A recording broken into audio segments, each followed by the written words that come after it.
Hello. So I had a few questions on Piazza regarding doing resolution, and someone asked, was there a source for videos, etc. So I'll make a quick video going through the problem that we did in lecture in a bit more detail for how you could potentially even code an algorithm for doing this particular version of resolution.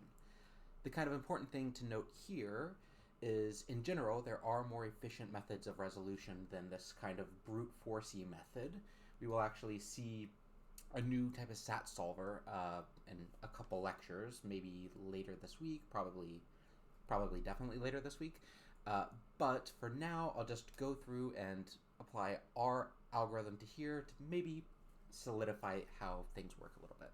So the first thing you do is we build this kind of list as we go up. So we have P, not Q. We'll call that 1. On line 2, we have our Q, R, S bar. On line 3, we have our R bar, S bar, T. Okay, and then on line 4, we initiate with S, T, U. So now what we're kind of doing in the background is we also have another array of pointers, and each one of the pointers in here points towards one of these lines where the, say, ith line kind of stopped off for this algorithm.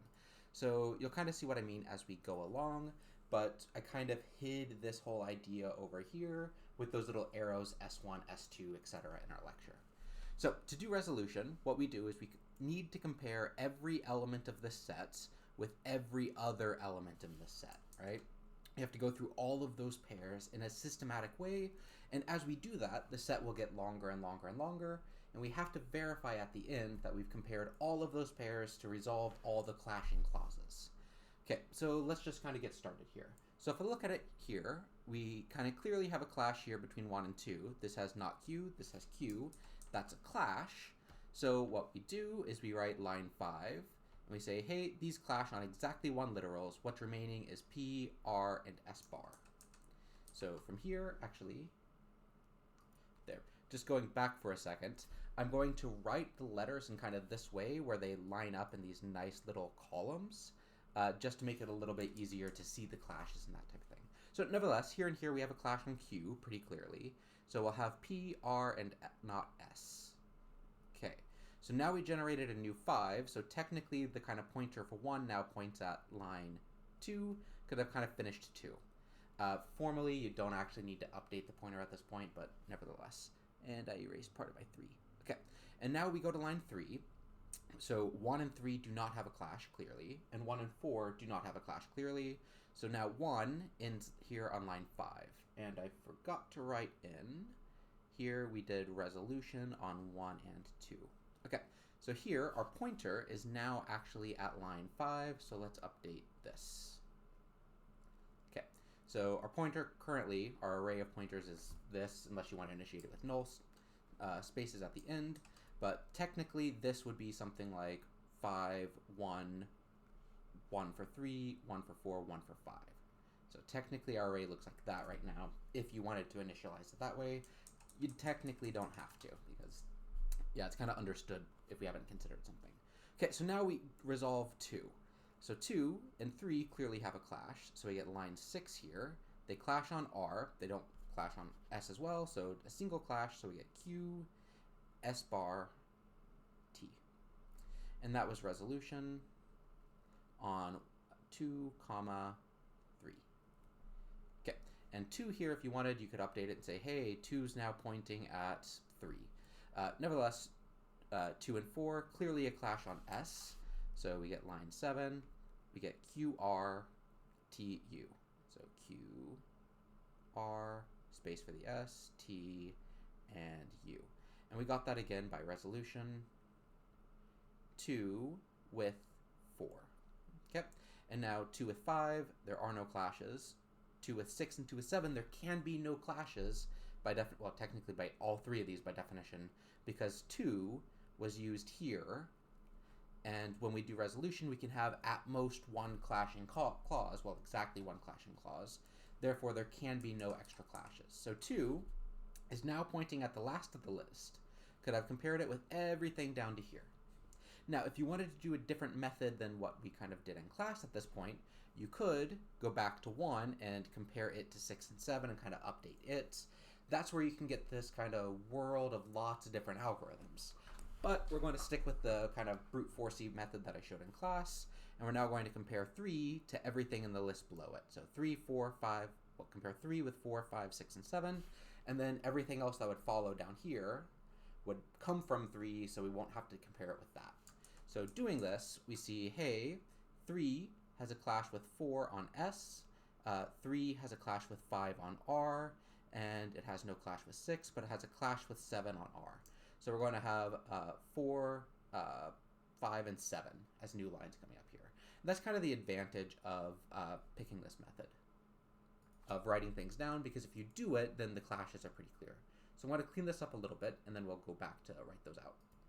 There, just adjusted the grid size and everything, so it'll not get obnoxiously bad by the time we get to the end.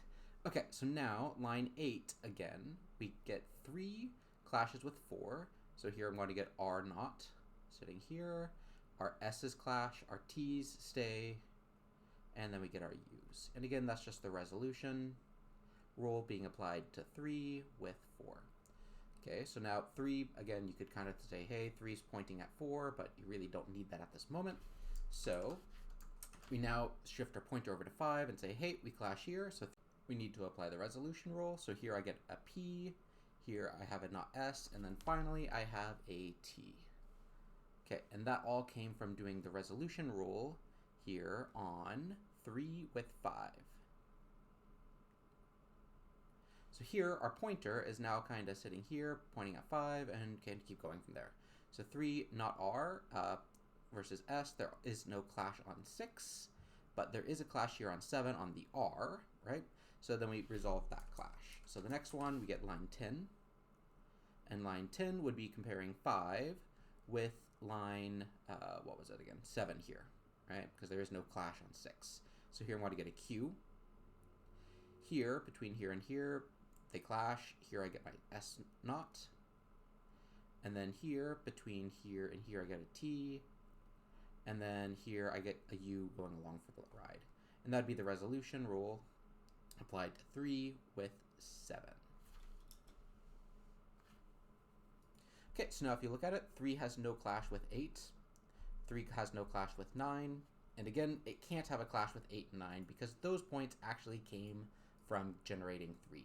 So technically you don't even need to check them, but it's simple enough to do so. So from here, line 3 is now stopping on line 10. Okay, so now I've done 1, like I have my little pointer for 1 sitting here, I have my pointer for 2 sitting here, and I have my pointer for 3 sitting here. So then, again, you have options, but if you stick with the algorithm I gave in class, what we would now do is repeat the same process with 4, repeat the same process with 5, 6, 7, 8, 9, 10, and keep going because we'll generate some new stuff in the list, and you end up with this big kind of array where the last element here would point to the last line down here, right, by definition.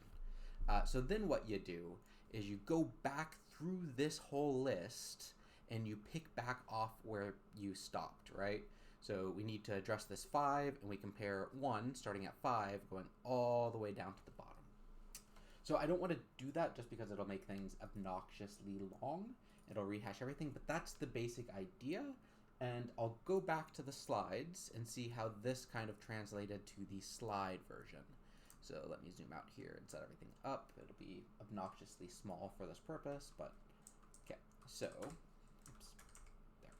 Okay, so if I go to the slide version and the last slide down here, there. So what you end up doing is, at this point, we've basically stopped at line 10, where we compared 3. So that pointer S3 is saying, hey, I was at line 10 over here, assuming you can see that with the resolution of your screen. But then here at S2, we're kind of pointing at point 7 here, right, line 7, and S1 was pointing at 5. So basically, you keep repeating this down. You do it with 4, and generating 4, you generate these new clauses here, here, here.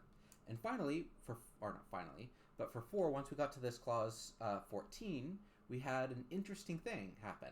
And the interesting thing is something we want to actually happen. QTU was already sitting here. So it's a new line in the list, so to speak, but it's not a new element in the set.